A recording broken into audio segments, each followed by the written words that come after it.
Hello everyone, in today's chess video we'll be talking about the Philidor Defense. So today's video is sponsored by chess.com. Follow the link in the description and you can play and train and follow different lessons on chess.com. So moving back to Philidor Defense. So the Philidor Defense is a passive but playable opening for black, usually reached by the move order e4 and e5. As you can see on the board, white plays the e4 pawn, e4, and the black responds with the e5 pawn. So it is named after the 18th century's French master Franco Philidor, who preferred. So the Philidor defense starts after the second move, and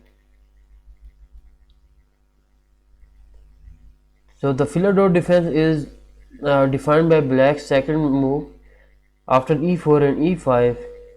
Here the black can simply play the pawn to d6, is black's turn, and the white usually after the e4 if in the second move plays knight to c6, knight to f6, knight to f3, and the black responds with d6.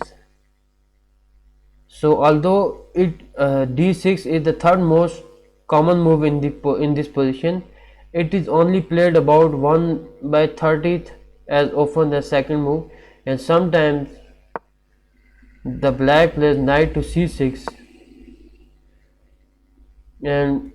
and sometimes knight to f6, and now the game is into Petrov defense. Knight to f6 makes this game to Petrov defense. So at the same time it is 10 times more popular than the fourth move. The fourth move, like if the black plays pawn to f5. So now with pawn to f5 we move to the Latvian gambit. So in this game, in this video, we will talk about the Latvian and Damiano gambits also, but first we will discuss the variations of Petrov's defense, Philidor defense. So there are four main variations. Three are most important and three are mostly used, but with one move you can say there are four variations. So starting the game with e4, first we will talk about the exchange variation. So more than half of Philidor games you usually get to this position, and we play this game. So e4, e5, and then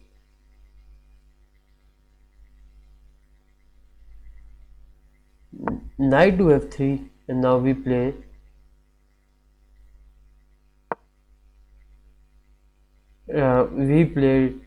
d6. So now we are in the Philidor defense. Now we both have completed two moves, and in the third move where all the variations come, white can just simply play d4. So now black is letting white to capture the pawn with the d pawn with the e pawn, and if black takes, then you can simply retake this pawn, and black can just in the next move black can either just simply play knight to f6, or he can take this move back, or just play, or simply he can just simply play, or simply bring this knight in order so he can exchange the knight.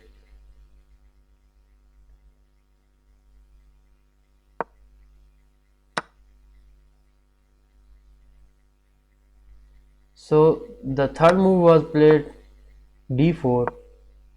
We may I take this back, and third move was d4, and black takes the pawn, knight takes the pawn, and knight to f6.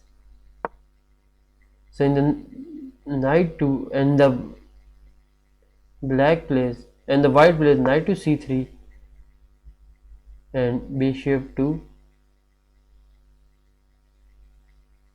and now you can just simply play bishop to e7. So now we are in the Philidor defense exchange variation, where the white is ready to exchange its pieces. So now when you are playing as a beginner, you can just simply, these games, the Philidor defense is sometimes people don't like this much because it's a passive opening. So I think you should give it a try, and it's not so much variations where you can learn this game. So after this move, after bishop to e7, you can just simply, if white wants to castle, then he can simply take this bishop to bishop outside to c4, so he can castle, or just simply you can just simply go with h3. So now h3 is a good move because h3 stops knight from entering to this square, but this square at this stage is also protected by the queen, but you cannot just, queen cannot take. If the knight comes here to g4, the queen cannot take because this square is also protected by the bishop at c8. So you have to be careful, and h3, and in my opinion moves like h3 is quite an aggressive move. So this was the exchange variation where we can just simply exchange pieces, and I will be sharing some link in the description where you can improve your chess games Philidor defense. So the next move, so the next variation of the Philidor defense will be, we are going to talk about is Nimzowitsch variation. So as you know, the first two moves are the same moves. First few moves, actually, when black and white makes a move, it's count as one.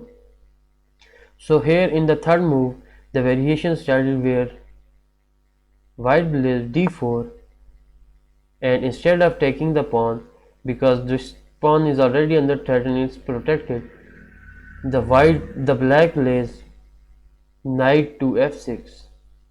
So now we are in the Philidor defense Nimzowitsch variation. So knight f6 is a typical move in any Philidor variation, but can be played as early as move 3, and as in fact the second most common try. So black has the best result of any Philidor line if white plays the typical reply knight to c3, but white does very well playing. So instead here white can just simply play this, and white can just simply play knight to c3, but white does very well playing d takes e5. So what does it does, if you take my pawn with this pawn, and now I can take this with my knight, or if the, so by taking the pawn at e5, so by taking the pawn, now we are both threatening this knight and the pawn. So if black does not want to take the pawn, then he will have to move his knight somewhere. So if, let's just say, he moves to g4, we can just simply attack in the next move, and he will have to give up his knight, and we will have the strong center in control.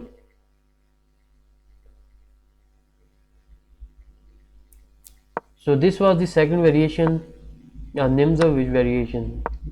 So in the next variation we will talk about Henham variation, which is, so you must know that some variation is when you move from, most moves are the same, and always start with third or fourth move variation. So our two moves are the same, and the next move, the what does the white plays is d4, and in the third move, what does the black play? Black plays knight to d7. So knight to d7 is a typical opening move of the Henman variation, which also includes the move c6 and bishop e7.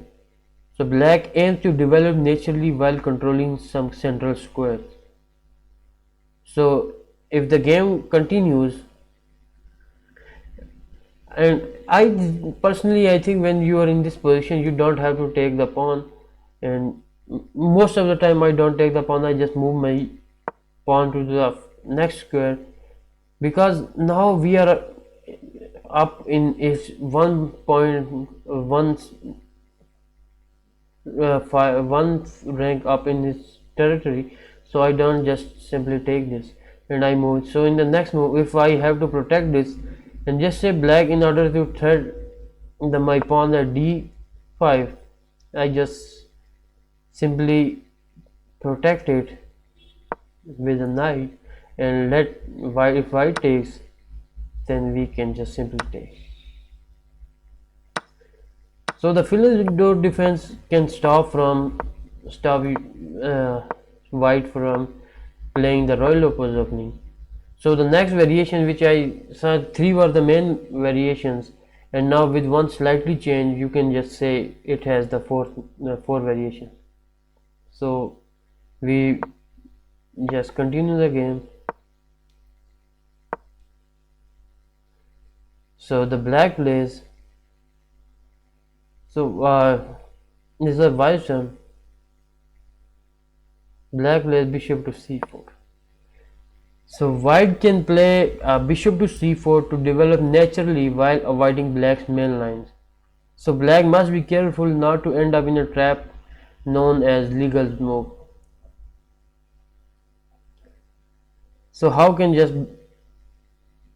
so if we are in this situation, black can just in next move, how can he avoid? Let's just say he moves his knight to c6, black plays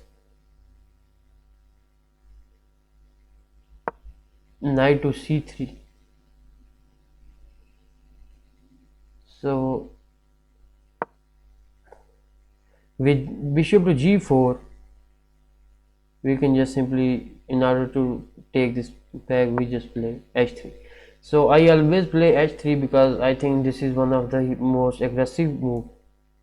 So black has to take his bishop back. Let's just say he take it to f5, and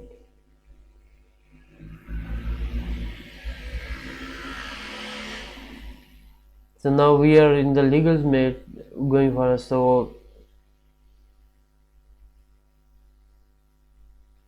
we just take this. Black takes knight with e5. Knight takes e5 pawn. Black takes the queen with the bishop.